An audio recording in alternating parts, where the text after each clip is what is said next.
예고해 드린 대로 바로 모셔보겠습니다. 삼성자산운용 최창규 ETF 컨설팅 본부장님 모셔볼게요. 안녕하세요. 네, 안녕하세요. 안녕하십니까. 예. 반갑습니다. 네. 이렇게 바뀌고는 처음이어가지고 굉장히 낯섭니다. 네. 어때요, 세트? 네. 되게 스튜디오. 되게 가족적인데요. 네. 어떤 면이 가족적이세요? 이렇게 이제 오손도손 모여 앉는 게 왜냐하면 보통은 다 직각이라든지 선으로 돼 있기 때문에 되게 딱딱 끊어지는 맛인데 여기 이렇게 U자로 되어 있고 여기 또 다른 분들도 출연할 수 있겠구나 이 생각을 하면서 그런 생각을 하셨구나. 네. 그래서 뭐 잘하면 고스톱도 칠 수 있을 것 같아요. 네, 광파시면 되겠. 아유, 네. 확실히 가족적인 역시, 분위기. 역시. 네, 맞게. 네. 출발부터 세게 나오십니다. 예, 놓는 네. 뭐예요? 한 푼이라도 벌어야죠. 네. 네. 네. 네. 자, 오늘 선물옵션 동시 만기일이었습니다. 네, 만료의 날이었는데 네. 더불어서 주목할 이슈 네. 많은 이번 주잖아요. 그렇죠. 네네네. 앞서서도 우리가 얘기를 좀 해봤었는데 네. 어떻게 봐야 되고 전략은 어떻게 세우는 게 좋을지 또 본부장님하고 전략을 좀 진단을 네. 해보겠습니다. 네. 오늘 동시 만기일 어떻게 보셨는지 일단 뭐 짚어볼까요? 저의 네. 정체부터 좀 설명을 드려야 될 것 네. 같은데요. 저는 삼성자산에서 ETF 컨설팅을 맡고 있고요. 컨설팅이라고 얘기한다면 ETF는 인버스가 있어요. 네. 주식은 떨어지면 오르는 주식은 없잖아요. 네. 예, 주가가 떨어지는데 오르는 주식은 없는데 ETF는 주가가 떨어져도 오르는 ETF가 있죠. 네. 예, 인버스 ETF 그렇죠. 또는 고버스 ETF가 있기 때문에 저희는 보통은 마케팅이라는 용어를 쓰는데 세일즈, 네. ETF 세일즈라는 용어를 쓰는데 장이 오르거나 떨어지거나 또 저희는 다 상품이 있기 때문에 그걸 갖고 이제 그럼 우리는 마케팅이라는 용어를 쓰기보다는 좀 컨설팅이라는 용어를 써야 되겠다. 네. 이때는 뭐 인버스 사세요. 네. 이때는 레버리지 사세요. 뭐 이런 식으로 좀 그 시장에 맞는 ETF들을 좀 세일즈를 해야 되기 때문에 네. 컨설팅이라는 용어를 쓰고 있고요. 제가 여기 오게 된 배경이 NH증권에서 파생 상품 담당하는 애널리스트로 한 17년 정도 근무를 네, 했어요. 네. 근데 사람들이 아직도 착각하시는 게 ETF도 뭐 테마 ETF나 섹터 ETF를 빼면은 다 파생과 밀접한 관계를 갖고 있죠. 네. 레버리지 ETF 같은 경우에도 까보면은요 선물 매수가 들어있어요. 네. 인버스 ETF는 당연히 선물 매도가 들어있겠죠. 네. 그렇기 때문에 그리고 또 원유 ETF 같은 경우에도 항상 얘기 나오는 세 글자 있죠. 롤로 시작되는 거. 롤오버. 네, 그러면 결국은 원유 ETF도 원유 선물을 가지고 그 퍼포먼스를 구현한다는 얘기거든요. 네. 그래서 제가 이제 경력이 그래서 그런지 모르겠지만 파생의 기본만 좀 아시면 ETF를 하시는 투자자분들한테도 굉장히 도움이 될 것 같다라는 생각에서 오늘 이 방송을 나오게 된 겁니다. 길다. 그야말로 파생 전문가. 네네네. 정말 네. 중요한 얘기를 해주실 것 같은데요. 네네네. 그래서 들어보니까. 오늘은 네. 뭐 ETF 얘기보다는 오늘 만기였으니까 만기 관전 포인트 그리고 롤오버 얘기 네. 뭐 그런 것 좀 드리면서 뭐 저는 시장을 보진 않아요. 이제 애널리스트가 아니기 때문에 네. 전략을 짜거나 시장을 보지 않지만 이제 파생에서 나오는 그 시그널을 가지고 어떻게 생각을 하고 있는지 네. 그 정도까지 풀어드리도록 하겠습니다. 네. 좋습니다. 네. 너무 썰이 길었습니다. 죄송합니다. 아니에요, 좋아요. 네네네네네네. 네, 어떤 부분을 보셔야 되는지 네네네. 충분히 많은 분들에게 도움이 됐을 것 같고 네. 오늘 동시 만기일 그래서 네. 어떤 시그널을 좀 보셨고 주목되는 네. 점 뭐가 있는지. 일단은 네. 선물 무슨 선자죠? 한문으로는? 앞선자죠, 앞선자. 네, 선물은 미래 가격이에요. 영어로 퓨처지 않습니까? 네. 기프트 아니에요. 네, 퓨처입니다. 기프트 아니라고 하십니다. 네, 기프트콘 아닙니다. 네. 그러면 선물은 결국은 미래 가격에 대한 배팅이에요. 그래서 항상 선물을 보실 때에는 지금 오늘 6월이지 않습니까? 오늘 만기가 된 6월물을 보시는 게 아니라 새로이 최근월물이 되는 9월물을 보셔야 돼요. 뭘 네. 보셔야 되냐면 높낮이만 보시면 돼요. 자, 여기서 이제 중요한 단서가 들어가는데 자, 오늘 만기가 된 선물 6월물 가격과 새로이 최근월물이 된 선물 9월물 가격 누가 더 비싸야 될까요? 정상적으로는 9월물이 비싸야 네, 됩니다. 맞습니다. 네. 바로 요겁니다. 네. 굉장히 간단한 이치인데요. 선물은 증거금이라는 제도를 쓰고 있어요. 네. 주식을 내가 100만 원어치 사기 위해서는 돈이 얼마가 필요하죠? 100만 원이 100만 다 원. 필요하지 않습니까? 근데 선물은 증거금이라는 제도를 쓰고 있기 때문에 100만 원어치 선물을 사기 위해서는 100만 원이 다 필요하지 않아요. 종목에 따라 조금씩 틀리긴 하지만 한 13% 정도? 네. 그러니까 100만 원어치 선물을 사기 위해서는 13만 원 정도만 있으면 돼요. 그것도 채권과 같은 담보 물건이 있을 경우에는 없어도 돼요. 돈이. 그렇기 때문에 선물의 이론 가격은 많은 증거금만큼만 돈이 들어가고 나머지는 다 토스뱅크에 넣어놓고 네. 2% 그 이자를 받는다라는 개념에서 선물의 이론가는 그 만기가 되는 그 기간까지의 금리 네. 자, 금리는 어떤 금리를 쓸까요? 뭐 여러 가지 금리가 있는데, 뭐 선물에서는 CD 금리를 쓰고 있습니다. 91일물 CD 금리를 쓰기 때문에 네. 만약에 CD 금리가 4%다. 그리고 오늘이 만기가 됐으니까 9월 만기는 3개월 남았지 않습니까? 그러면 얼마만큼 더 비싸면 되냐면 4%의 3개월에 해당되는 1%. 만약에 오늘 선물 코스피 200 지수가 300포인트였다. 그러면 선물 9월물의 이론가는 300포인트 플러스 1%. 네. 그러면 303포인트. 네, 그럼 303포인트만큼 이제 300포인트, 303포인트, 3포인트만큼 비싸야 정상이에요. 네. 야, 이런 정상인 상황을 우리는 소위 말해서 뭐라고 부르죠? 컨탱거라고 부르죠. 네, 컨탱거라고 부르는데 그래서 오늘 첫 번째 가져온 장표가 이 9월물이 얼마나 비싸냐 네. 요거를 좀 갖고 왔어요. 화면 잠깐 띄워주시면은요. 네. 예, 화면 띄워져 있는 건가요? 띄워주실 아마도, 겁니다. 네, 아마. 나가고 네. 있습니다. 네네네. 여기 보시면 6 빼기 9라고 되어 있는데요. 오늘이 6월 만기지 않습니까? 그래서 6월물, 9월물 가격 차이 네. 요거라고 보시면 되는데요. 제가 서두에서 누누이 설명드렸던 것처럼 얼마만큼 비싸야 되냐면 혹시 오른쪽 밑에 이론가라는 게 보이시나요?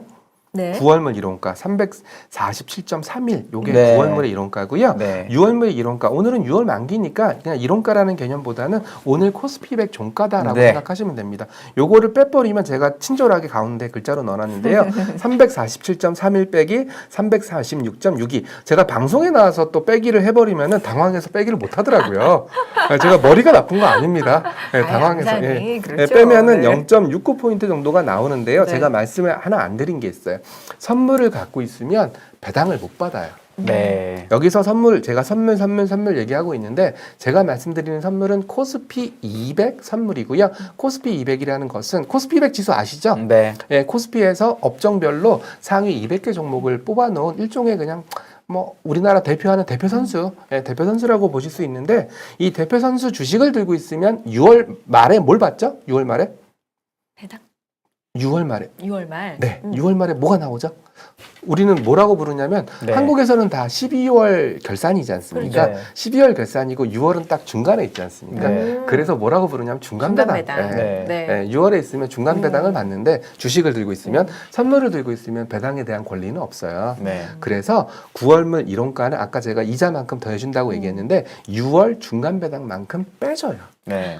근데 혹시 그 6월 중간 배당 얼마 나올지 아시나요?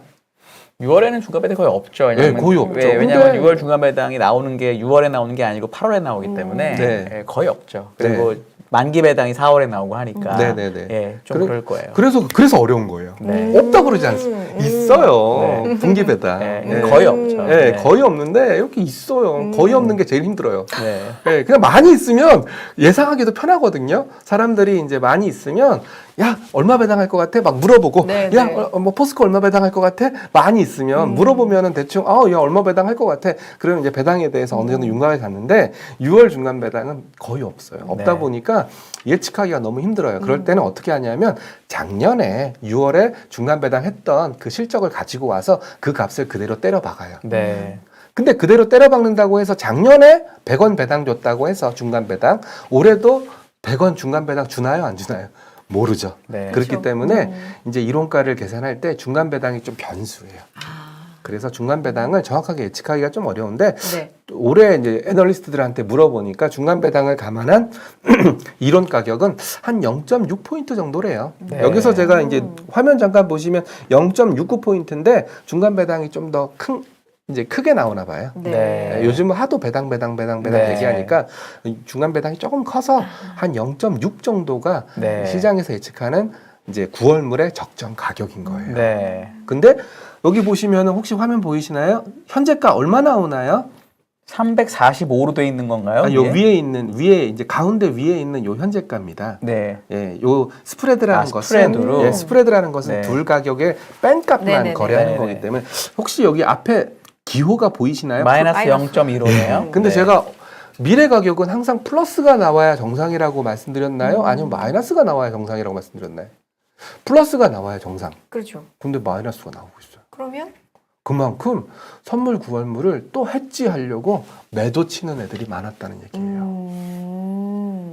근데 이제 그렇죠. 여기서 중요한 것은 뭐냐면 네. 이제 이게 플러스냐 마이너스냐 이게 제일 중요해요. 네. 예, 일단은 미래 가격이기 때문에 미래 가격에 대해서 좋게 본다면 플러스가 나와주는 게 정상이거든요. 근데 여기 보시는 바와 같이 마이너스 0.15가 찍혔다는 것은 불안하다. 참고로 선물의 목적은 해지예요. 네. 예, 사람들이 착각하시는 게 이거 지르는 거 아니야? 위로 한번 크게 지르는 거 아니야? 아니면 아래로 지르는 거 아니야? 아니면 제가 증거금이라는 걸 쓰고 있으니까 레버리지 이빠이? 야, 예. 레버리지 많이. 네, 많이. 예, 레버리지를 많이 네. 쓰는 상품 아니야? 이렇게 생각하실지 모르겠지만 네. 역사적으로 봤을 때는 선물은 그 옥수수라든지 농산물이라든지 이런 가격 하락을 막기 위해서 해지 목적으로 만들어낸 수단이에요. 그래서 선물은 본질적으로 하방에 대한 경계감을 드러내는 수단이거든요. 마이너스가 나왔다는 얘기는 껄쩍지근해. 선물 9월물 나 좀 한국 시장 좀 안 좋게 봐. 네. 좀 해지 걸 거야. 뭐 이런 수요가 많이 있다라는 뜻으로 해석을 하시면 되고요. 네. 대신에 정도가 중요한데 네. 우리가 이제 매를 때릴 때도 세게 때리느냐 풀스윙으로 때리느냐 열대가 중요한 게 아니잖아요. 예, 많이 맞아 보셨죠? 어느 정도 강도로. 네. 열대가 중요한 게 아니에요. 한 대를 때리더라도 영혼을 담아서 때리는 한 대와 네. 예, 그게 중요한 거거든요. 그래서 이것도 마찬가지예요. 어느 정도 폭으로 마이너스가 났냐 이게 중요한데 네. 이론가가 0.6포인트 플러스 0.6포인트인데 시장가가 마이너스 0.15포인트라는 것은 뭐 산술적으로 계산해 보면 한 0.7포인트 정도 네. 약세를 보이는 거니까 좀 많이 아프신가요? 0.7포인트가 지금 지수가 345거든요. 0.2%좀 되는 거네요. 네, 345에 네. 0.7포인트 정도가 마이너스다. 아파 보이시나요? 아니면 좀 덜 아파 보이시나요? 그렇게 많이 아파 보이진 않네요. 네, 많이 네. 아파 보이진 않죠. 이게 중요한 거예요. 되게 정확하게 지적을 해주셨어요.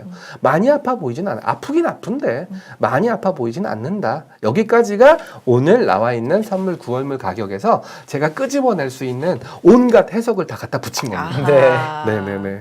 이렇게. 참고로 그 코로나 국면 한참 심할 때, 네. 한참 심할 때는 거의 1포인트 이상 네. 마이너스가 났었어요. 그때 네. 비하면 네, 1포인트 이상이니까 300포인트에 1포인트니까 0.3%니까 네. 한국에서는 거래세보다 네. 거래세가 0.23%지 않습니까? 네. 옛날에 0.3%였고요. 거래세보다 괴리가 더 크면 아프다.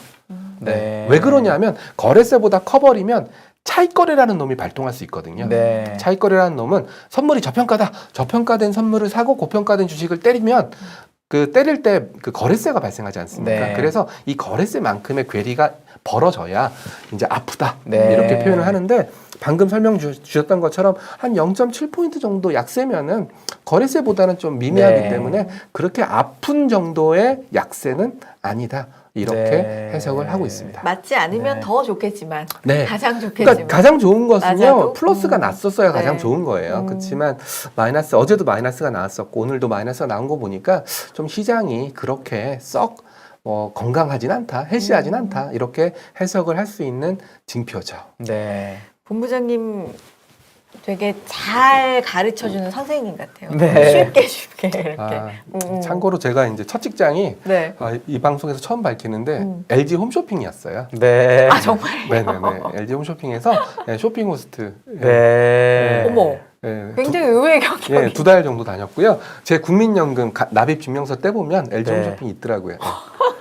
네. 혹시 못 파셨는지 너무 이건 여담이지만 못 파셨는지 뭐 여쭤봐도 인턴이었기 되나요? 때문에 뭐 제가 네. 인턴으로. 그래서 네. 이제 저는 그때 이제 LG 홈쇼핑이랑 LG 증권 두 군데를 다 합격한 상태였고 네. 입사가 LG 홈쇼핑이 좀 빨랐기 때문에 네. 학교 다니기 싫어서 그래서 만약에 제가 계속 거길 다녔으면 뭐 김치라도 잘 팔고 있었지 않았을까 그렇게 생각하고 있습니다. 와 의외의 네, 그런 네. 또 이력이 있으시네요. 네. 오. 네, 아유 뭐 잡담이 좀 길었고요. 아닙니다. 좋습니다. 좋아요. 그럼 네. 이제 그 다음 단계는 뭐냐면 이제 네. 선물도 메이저 투자 주체가 있어요.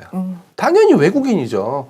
한국에서는 혹시 주위에 선물 매매 하시는 분 보신 적 있으세요? 뭐 잘 없습니다. 옵션 매매 하시는 분 본 적 있으세요? 네. 없잖아요. 거의 없죠. 거의 없으니까. 걸어 있지만. 예, 네.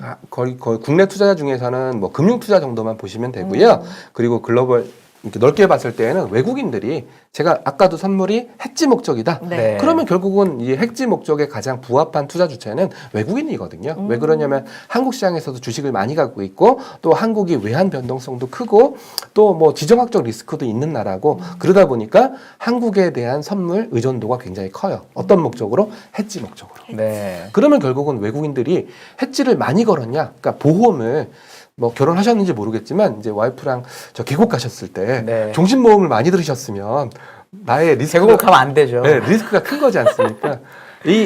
이런 비유 드려 정말 죄송한데 이제 선물을 이제 거의 보험의 비유를 많이 하거든요. 그러니까 선물 매도를 많이 들고 있다. 이제 종신보험을 많이 가입하고 계곡을 갔다. 이렇게 해석을 하시면 되고요. 근데 종신보험 안 들었다. 거의 안 들었는데 계곡 가자고 한다. 그러면 룰루랄라 하면서 갈 수 있지 않습니까? 좀 비유가 좀 적절한가요? 아니요. 아닙니다. 그렇지 않았는데 네. 상상을 해보니까 굉장히 이건 격하긴 하네요. 네, 좀 부적절한 비유들어서 아닙니다. 너무 죄송한데요. 네네. 네, 방송의 재미를 위해서 좀 네. 들어봤습니다. 외국인 얘기해 주시죠. 네. 외국인 얘기. 네. 네, 다음 장 혹시 장표 잠깐 띄워주실 수 있나요? 네, 알겠습니다. 예, 선물은 두 종류의 선물이 있습니다. 네. 코스피 200 선물이고요. 승수에 따라서 나누는데요. 라지 선물이라고 해서 승수가 25만 원인, 여기서 25만 원이란 얘기는 뭐냐면 선물은 이제 포인트 단위로 환산하지 않습니까? 340포인트. 이거를 돈으로 환산하기 위해서 1포인트당 얼마. 네. 이게 승수입니다. 예, 근데 라지 선물은 1포인트당 25만 원이고요. 네. 미니 선물은 1포인트당 5만 원짜리 네. 두 가지 선물이 있습니다.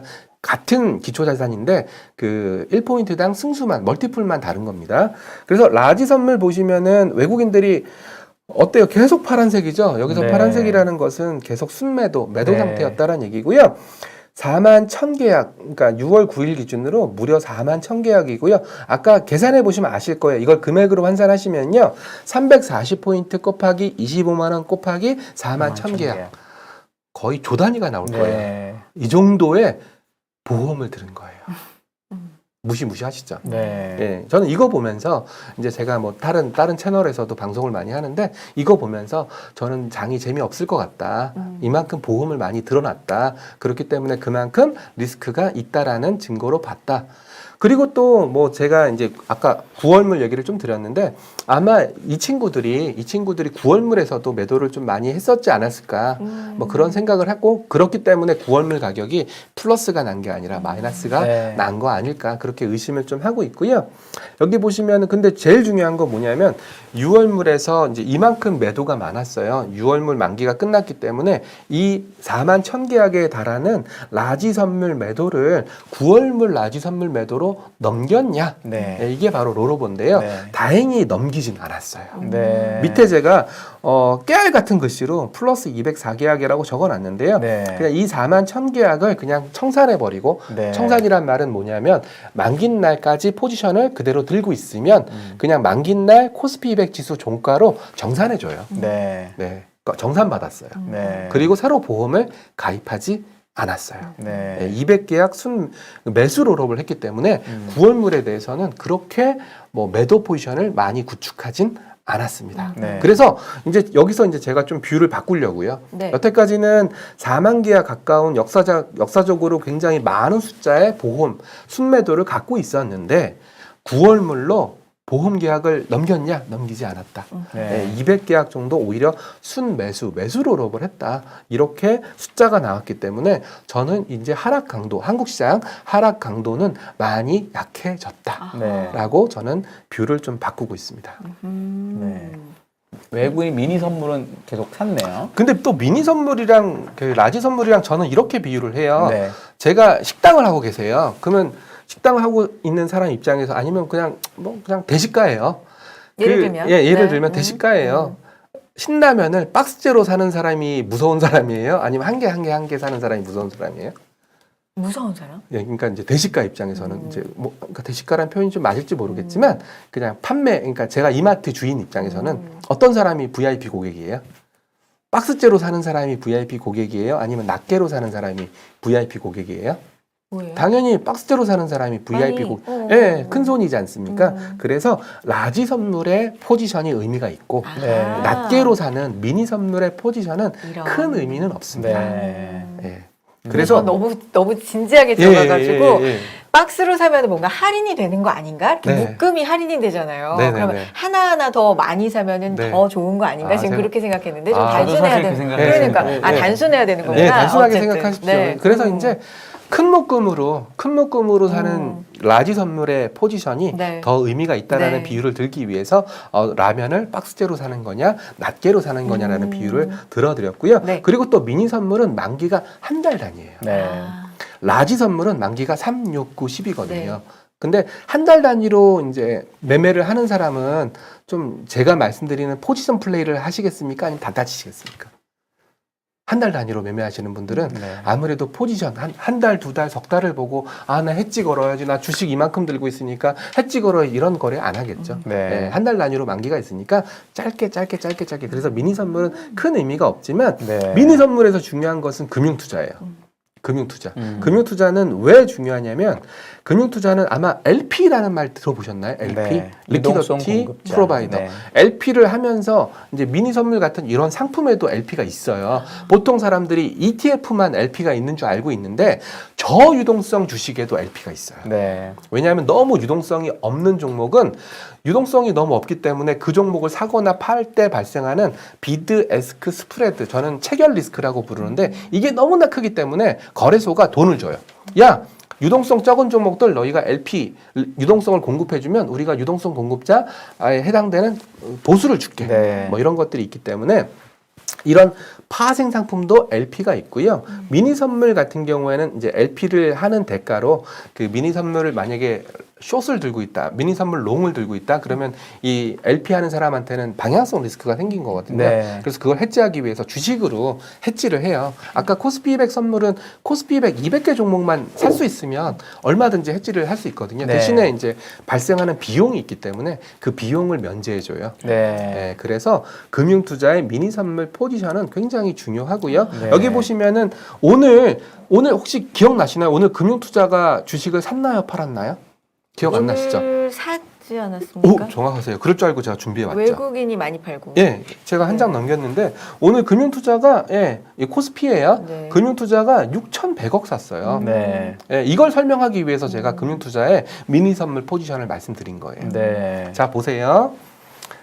금융투자가 14,000계약 미니 선물 숏을 들고 있어요. 근데 얘들은 항상 LP, 즉 쌍으로 이렇게 리퀴디티 프로바이더 유동성을 공급하기 위해서 숏을 갖고 있는 거지. 그럼 반대 포지션도 들고 있다는 얘기예요. 그러면 선물 숏을 들고 있으면 반대 포지션 뭘 들고 있을까요? 아까 얘기하신 대로 주식을 들고 네, 주식을 있겠죠. 매수, 네. 네, 주식을 매수 들고 있는 거죠. 그러니까 결국은 주식을 매수 들고 있는 금융투자 입장에서 이제 오늘 만기니까 만기 관련해서 이제 선물이 없어지거든요. 네. 그래서 관련된 포지션 매매를 했다라고 보시면 돼요.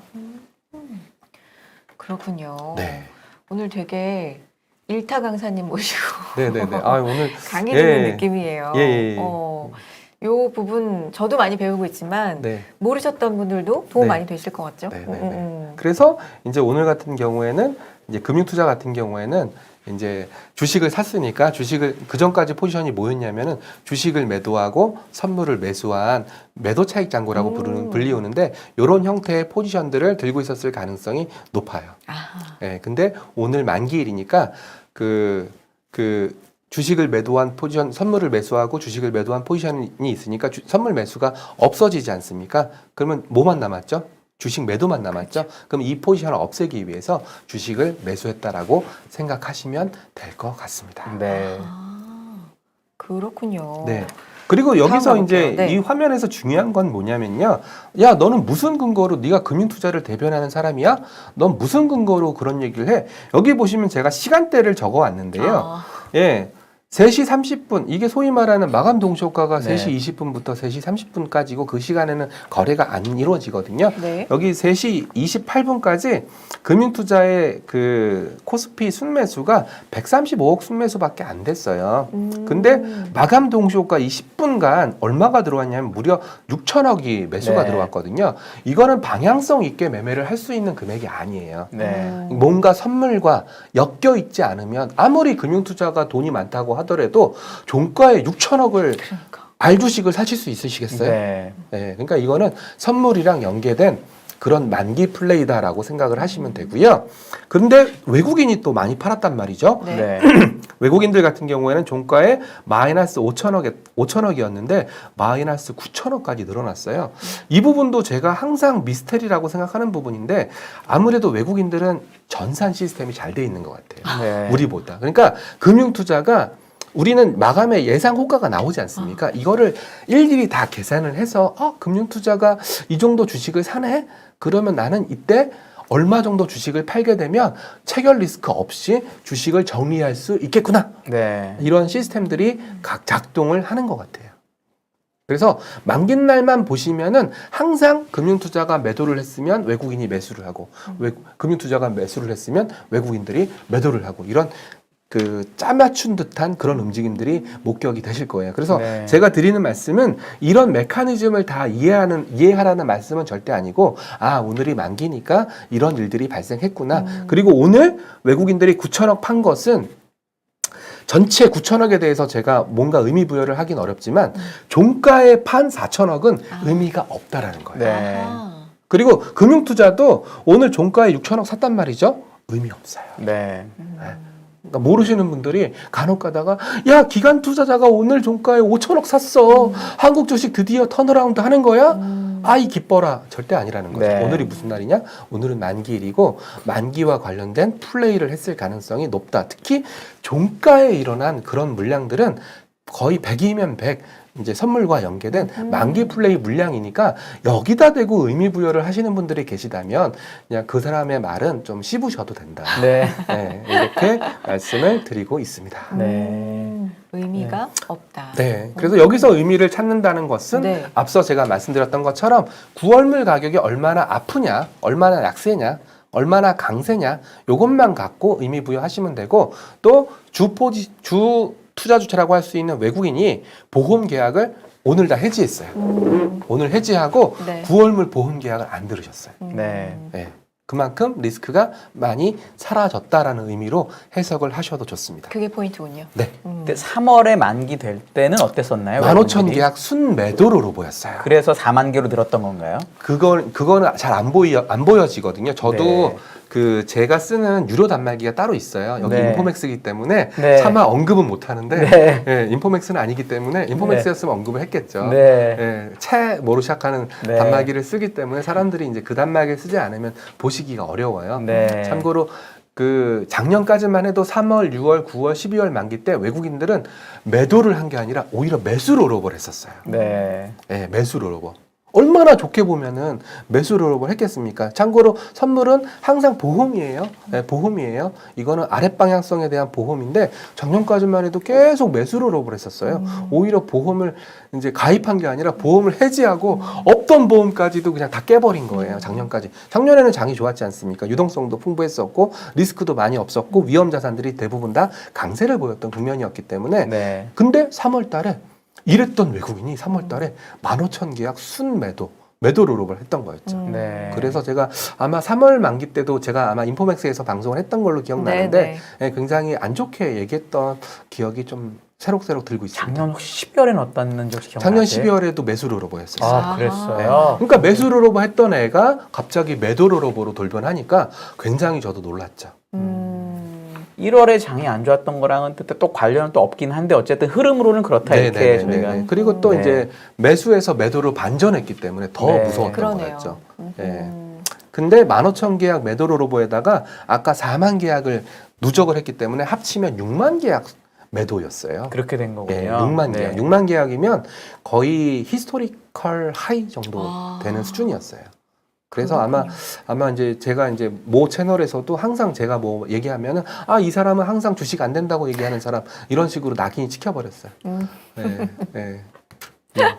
근데 그건 아닌 걸로. 예, 근데 네네. 근데 뭐 여태까지는 뭐 그렇게 해서 잘 맞췄으니까 네. 이제는 이제 보험 계약을 해지했다. 네. 그런 기쁜 소식을 이제 전해드리면서 네. 강도가 좀 약해지고 네, 네, 있는 네. 건 강도가 확실해 좀 약해지고 보인다. 있다. 그래서 네네. 네. 제가 이제 ETF 쪽도 하고 있으니까 그러니까 네. 그 얘기도 좀 해야 돼요. 예, ETF 네, 쪽도 시간이 하고 이제. 있으니까 네. 아마 뭐 이런 어차피 ETF 하시는 분들은 뭐 테마 ETF나 섹터 ETF를 하지 않으시는 분들은 대부분 다 대표지수형으로 ETF 네. 매매 많이 하시거든요. 그래서 아마 대표지수형 ETF로 뭐 시장 플레이 하시는 분들한테 투자자들한테는 좀 좋은 시그널이 될 것 같아서 요 얘기를 먼저 꺼내 갖고 왔습니다. 네. 알겠습니다. 자, 그러면 오늘 뭐 마지막으로 야, 금융 투자가 왜 이렇게 뭐 매수를 많이 했어? 뭐 이런 얘기들 좀 많이 뭐 여쭤보시는 분들도 있는데요. 네. 예, 혹시 뭐 장표가 보이실지 모르겠는데 저의 스승이라고 할 수 있는 삼성증권의 정균 애널리스트님께서 뭐 리밸런싱 충격 비용 오늘 같은 경우에는 이제 6월 만기였을 뿐만 아니라 네. 코스피 200 지수의 정기 변경, 네. 코스닥 150 지수의 정기 변경 네. 두 가지가 맞물려 있었어요. 네. 예, 그래서 아마 잘 모르시는 분들도 있을 텐데 정기 변경을 하게 되면 이 ETF는 그 종목을 교체해 줘야 돼요. 네. 예, 그래서 그 교체 비용을 의미하는 건데 제가 보니까 뭐 교체 비용이 그렇게 뭐 많지 않았기 때문에 네.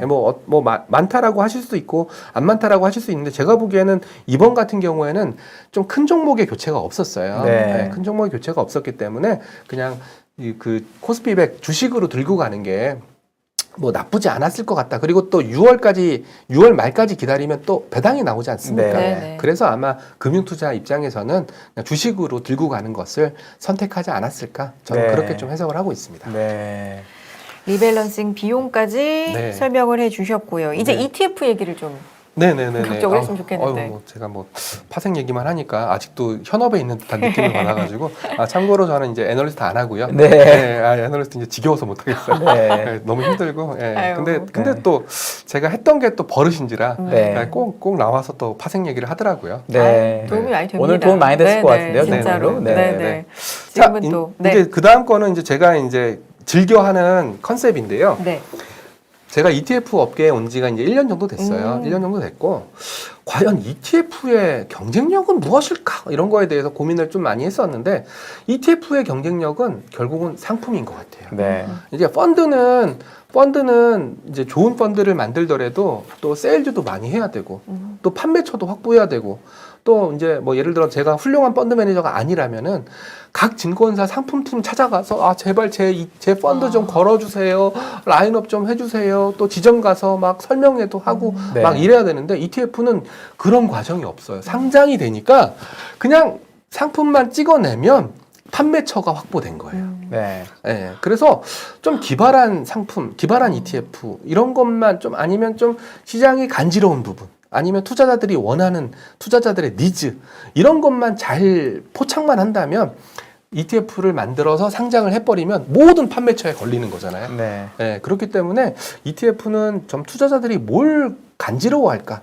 아니면 지금 투자 유망한 건 뭘까? 뭐 이런 거에 대한 고민을 굉장히 많이 해요. 그래서 ETF 투자를 안 하시는 개별 종목을 투자하시는 분들이라도 신규 상장되는 ETF가 있으면 제발 뭐 또 상장했어 이렇게 보지 마시고 얘는 이거 왜 만들었지?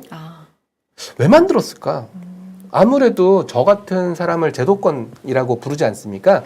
제도권에 계신 분들은 도대체 어떤 생각을 하고 있길래 이 상품을 만들었을까? 그러니까 이 사람은 어떤 좀 약간 좀 음모를 가지고 상품을 만들었을까? 이런 것들을 한번 의심해 보시라는 게 저는 첫 번째 ETF를 바라보실 때 투자 트렌드라고 생각을 합니다. 근데 그 관심이라는 게 이제 의심 쪽에 관심을 말씀하시는 왜 만들었을까? 그러니까 항상 한국 사람들은 그러니까 이런 ETF를 만들거나 하면은 그냥 뭐 만들었겠지, 그냥 습관적으로 만들었겠지 이렇게 넘기는 경우가 많은데 항상 의심해보고 왜 만들었을까? 아니면 무슨 의도로 만들었을까? 이거를 뜯어보시는 게 제일 중요하고요. 또 이런 말씀 드리는 게 뭐냐면 전 세계적으로 이제 간접 투자 상품은 ETF가 대세지 않습니까? 네. 그래서 ETF 업계에서도 경쟁이 치열해요. 굉장히 경쟁이 치열해요. 질문이 저도 궁금했던 것 중에 하나가 올라와서 여쭤보고 싶은 게 네. 일반적으로 ETF를 상장을 시키면 네. 평균 라이프 사이클이라고 해야 될까요? 네. 이런 건 어떻게 보통 되는지 네, 네, 저도 네. 되게 궁금했거든요. 왜냐하면 했는데 너무 NAV가 작아지고 이래가지고 네. 갑자기 현물 정산은 힘들게 갑자기 네. 폐지되고 이래서 그냥 결국 강제 손절 비슷하게 될 수도 있으니까 네네네. 그런 부분은 혹시 실은 뭐 이 자리에서 답변을 드릴 만큼 제가 오래 있지 않았기 때문에 제가 ETF 업계에 간 지 이제 1년밖에 안 됐어요. 네. 그럼 혹시나 아시나 싶어가지고 잘 저보단 모릅니다. 많이 아시니까 잘 네. 모릅니다. 저는 네. 라이프 사이클을 본 적이 없습니다. 알겠습니다. 1년 정도밖에 안 됐기 때문에 제가 네. 이 자리에서 뭐 어쩌고저쩌고 얘기하면 거짓말이기 때문에 네. 근데 글쎄요. 저는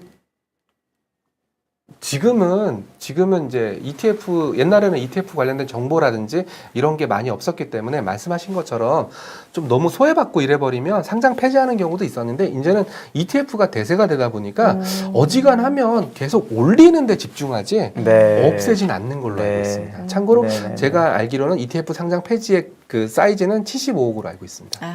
시총 기준 네, 75억. 75억. 네, 네. 75억. 예. 그 숫자는 좀 알아두실 필요가 있겠네요. 네네네네. 저희도. 그리고 라라라님이 질문하신 그리고 거. 네. 네. ETF의 친구 ETN이라고 있습니다. 네. ETN은 2019년 이후에 2019년 6월 이후에 상장된 ETN은 1,000원 미만이면 상장 폐지되는 걸로 알고 있습니다. 네. 최근에 천연가스 가격이 급등했지 않습니까? 네. 그래서 삼성증권에서 발행한 천연가스 인버스 아마 고버스였나 인버스 ETN이 1,000원 밑으로 떨어지면서 상장 폐지된 걸로 알고 있습니다. 네. 이건 진짜 꼭 알아두셔야 되겠네요. 맞아요. 잘못하면 네네네.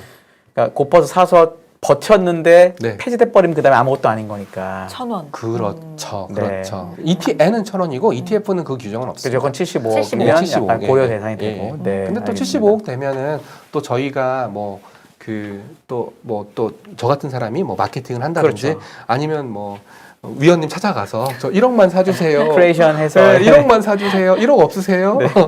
뭐 이런 또 이제 세일즈를 해서 네. 또 사이즈를 어느 정도 또 맞출 수도 있으니까 예, 반드시라고 생각하시면 안 될 것 같습니다. 네. 네. 자, 제가 갖고 온 장표 딱 보시면은 이거는 아직 상장되지 않은 ETF도 있습니다.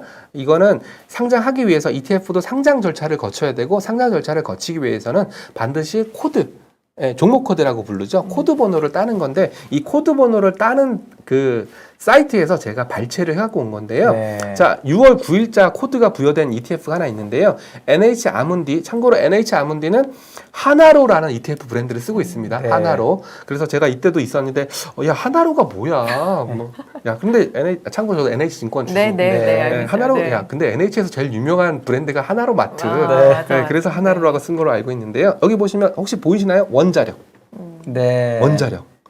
그래서 그 밑에 보니까 한투, 킨덱스에서도 원자력 테마. 네. 네.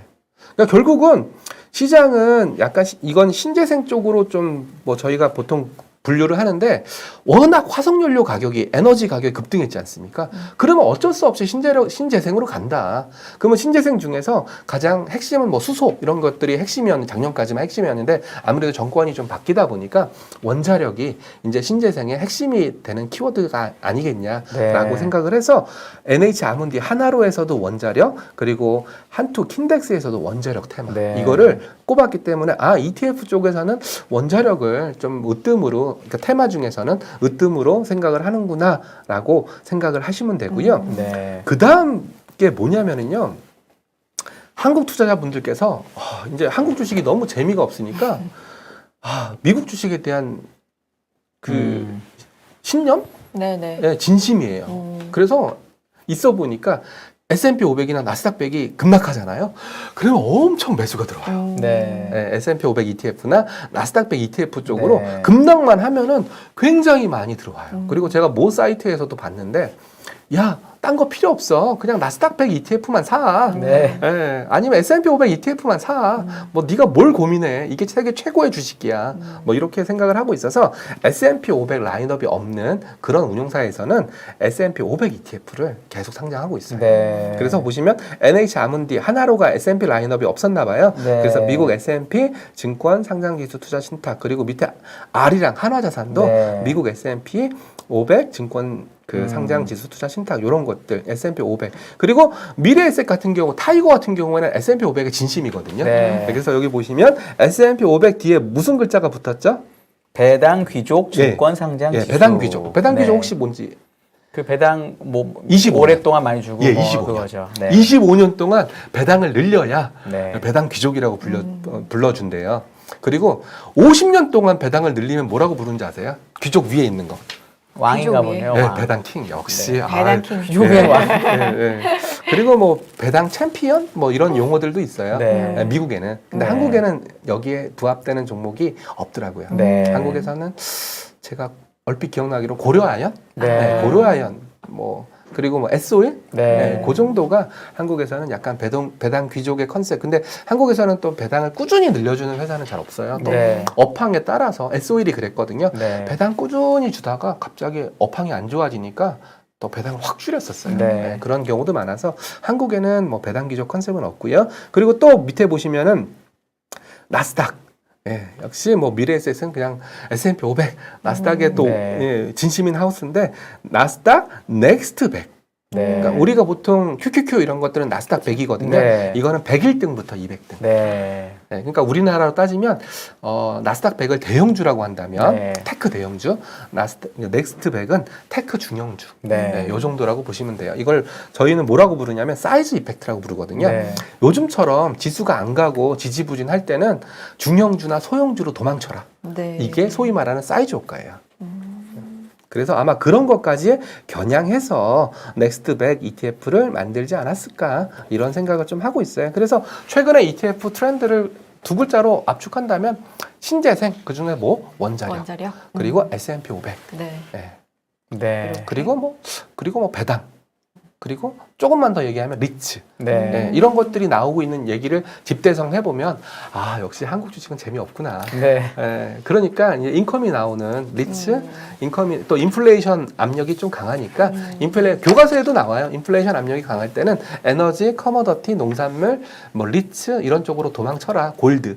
이런 쪽으로 도망쳐라라는 얘기가 교과서에도 나오니까 네. 아마 그런 교과서적인 정석에 맞춰서 저희 ETF 업계에서도 상품을 찍어내고 있습니다. 네. 네. 서서히 이제 마무리를 해야 될 시간이 돼서 네. 하반기 전망으로 네. 마무리를 좀 해봤으면 좋겠어요. 그래서 네. 제가 그것도 좀 정리를 해갖고 왔어요. 네. 저도 애널리스트 출신이다 보니까 애널리스트 분들의 괴로운 고충 알아요. 근데 보시면은 지금 지수가 2,600인데 대부분의 증권사가 2,400, 2,400에서 2,800 뭐 그 정도 밴드대를 좀 제시를 하고 있기 때문에 뭐 여기에 대해서 뭐 저는 어떻게 생각하는지 좀 궁금하긴 한데 좀 아리까리한 것 같아요. 제가 네. 보기에는. 왜냐하면 좀 이제 자신감이 비춰진다면 이제 제가 이제 애널리스트 오래 했으니까 지금 지수가 2,600이라면 만약에 상방에 대한 자신감이 있다 그러면 하단은 한 2,500 정도로 붙이고 상단을 한 3,200 뭐 이렇게 주는 경우가 있고 만약에 좀 시장이 안 될 것 같다 그럼 지금 이 지수가 2,600이다 그러면 상단을 한 2,700, 2,800 그 정도 좀 낮게 주고 하단을 열어두는 그런 스탠스를 취하는데 대부분의 하우스가 뭐 2,400에서 2,800 뭐 이 정도 스탠스를 주고 있으니까 아마 좀 시장 방향성에 대해서는 좀 자신이 없는 거 아닐까 네. 뭐 그런 생각을 하고 있어서 저는 투자 키워드 쪽으로 저는 ETF를 만드는 사람이니까 투자 키워드 쪽으로 점검을 하고 있는데 좀 몇 가지 좀 공식 같은 게 좀 발견이 돼요. 뭐 뭐요? 자동차라든지 2차 전지. 지금 ETF 업계에서 가장 핫한 아이템이 2차 전지거든요. 그래서 역시 2차 전지 그리고 2차 전지와 2차 전지를 필두로 한 또 밸류 체인의 상단에 있는 자동차. 또 자동차 업계들이 뭐 BYD 같은 뭐 중국의 업체들은 자동차 업체지만 세계적인 2차 전지 생산 업체거든요. 네. 테슬라도 마찬가지고요. 그래서 저는 뭐 2차 전지와 자동차, 전기차 이런 컨셉을 그 주요 증권사에서 하반기 전망에 담은 내용을 좀 유심히 보고 있고요. 그리고 대신증권 방금 또 우리 경민이 왔었지 않습니까? 네. 대신증권에서는 뭐 배당, 방어주 이런 얘기를 좀 하고 있으니까 좀 시장에 대해서 좀 약간 아직까지는 좀 이제 상고하자라고 얘기했으니까 좀 뭐 윈터 이즈 커밍 뭐 이런 것들에 대한 좀 시각도 아직 남아 있구나 네. 이렇게 좀 해석을 좀 하고 있습니다. 네. 그렇군요. 그래서 이런 걸 저는 이제 이런 걸 통해 가지고 이제 ETF를 만드는데 굉장히 고민을 좀 많이 하고 있고, 그러시겠어요. 그리고 또 뭐 또 지금 드는 또 고민 중에 하나가 뭐였냐면은 ETF가 뭐 크게 보면 전통 자산이니까 주식형 ETF와 채권형 ETF로 양분할 수 있거든요. 채권형 ETF 어떻게 해야 되나 네. 이런 거에 대한 고민도 굉장히 많이 하고 있거든요. 왜냐하면 그 금리가 최근에 많이 올랐기 때문에 네. 채권 가격이 많이 떨어져서 뭐 가격적인 매력도가 있다. 네. 그래서 지금 미들맨은 채권이다라고 말씀하시는 분들도 서서히 생겨나고 있어서 저도 채권형 ETF도 그 상반기에는 좀 많이 망가졌는데 하반기에는 어느 정도까지 정상화될까 이것도 저의 가장 큰 고민 중에 하나입니다. 네. 네. 지금 본부장님의 고민 사항까지 좀 들어보는 시간 네. 그리고 오늘 이 내 마녀의 날 동시 만기일의 이 시그널들을 시장에서는 또 어떻게 해석을 하고 있는지까지 본부장님의 시각으로 네. 들어봤습니다. 네. 여기서 인사드려야 될 것 같아요. 다음에도 네. 나와주시고요. 아. 네네 많이 배웠습니다. 아유, 즐거웠습니다. 뭐 근데 제가 이런 방송 할 때마다 느끼는 네. 건데 좀 이제 파생이라든지 네. 아니면 ETF라든지 이런 것들은 좀 어려운 것 같아요. 네. 네, 어렵지만 또 쉽게 설명해 주셨어요. 그래서. 어려운 것 같고 그걸 좀 어떻게 좀 쉽게 네. 좀 다가갈 수 있게 노력을 해야 되지 않을까 그런 고민을 하고 있습니다. 네. 다음에도 나오셔서 또 쉬운 네. 얘기 네. 재밌게 들려주시고요. 삼성 자산운용 최창